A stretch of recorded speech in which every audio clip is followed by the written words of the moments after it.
The man breaks into an old abandoned house. This place has been deserted for a long time, dead silent. The lamp in his hand can illuminate other people's souls. A marionette appeared in front of him. The man was completely shocked by the scene in front of him. Mark and the puppet looked at each other, a little embarrassed. He waved his arm at the puppet. The puppet responded immediately. It seems that puppets also have a consciousness of their own. Then the man shines the tube on the ceiling. Hundreds of filaments of light were found hanging from the roof. The scene is very weird. Mark didn't stay too long. He took the light tube and continued to walk forward, without the light to illuminate. The withdrawal puppet also disappeared in an instant. Then he went all the way to the interior of the old house. It's so empty here that even the sound of breathing echoes. That's when he discovered an ancient phonograph. With the approach of special lights, the phonograph unexpectedly started. A beautiful singing sound began to come from inside. Then two illusory figures appeared in front of his eyes, like a couple singing and dancing. Then more and more couples appeared one after another. Man standing in the middle. Feel the romantic atmosphere. As he goes deeper, he sees a smashed window ahead. Suddenly there was a strange sound of panic from inside. The man was suddenly frightened and his legs became weak. He bravely continued to walk forward.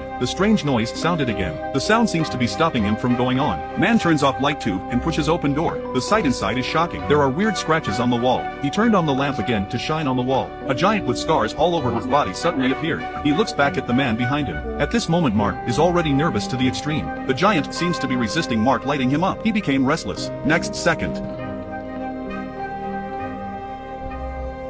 the giant waved his hand lightly and the planks on the ground flew down instantly.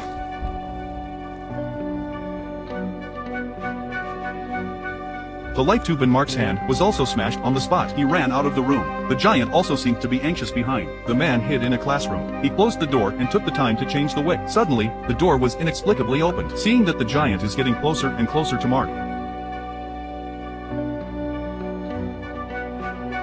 at the critical moment, the man finally changed the wick. Start looking around with lights. Suddenly quiet. Next second,